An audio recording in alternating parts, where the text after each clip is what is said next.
Les Grecs donnent une deuxième chance à Alexis Tsipras. Le Premier ministre démissionnaire est le grand vainqueur des législatives d'hier, dont il sort renforcé. Il doit nommer un nouveau gouvernement de combat dès aujourd'hui pour mettre en œuvre le difficile plan d'aide au pays accepté à contre-cœur en juillet. Satisfaction supplémentaire pour Tsipras, les députés dissidents de Syriza, rassemblés sous la bannière d'unité populaire, n'ont pas réussi à rassembler assez de voix pour entrer au Parlement. Des migrants soulagés d'arriver enfin en Autriche après un périple long et difficile à travers l'ouest des Balkans. Les ministres de l'Intérieur européens doivent se retrouver demain pour tenter une nouvelle fois de trouver une solution commune à la crise migratoire.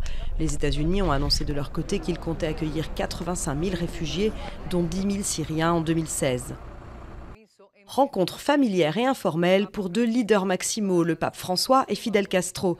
Le dirigeant cubain, qui avait décrété un régime athée sur l'île, se montre intéressé par l'approche de l'Église sur les problèmes mondiaux et notamment sur l'environnement.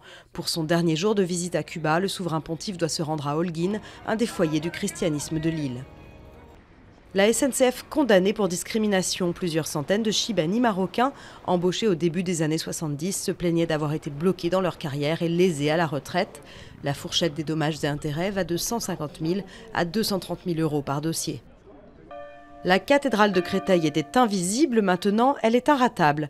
Le nouvel édifice, au clocher de 40 mètres et à la grande voûte en bois, a été inauguré hier par Bernard Cazeneuve. Une cathédrale plus visible, plus ouverte et plus accueillante selon son évêque. Un lieu de mémoire et d'histoire selon le ministre.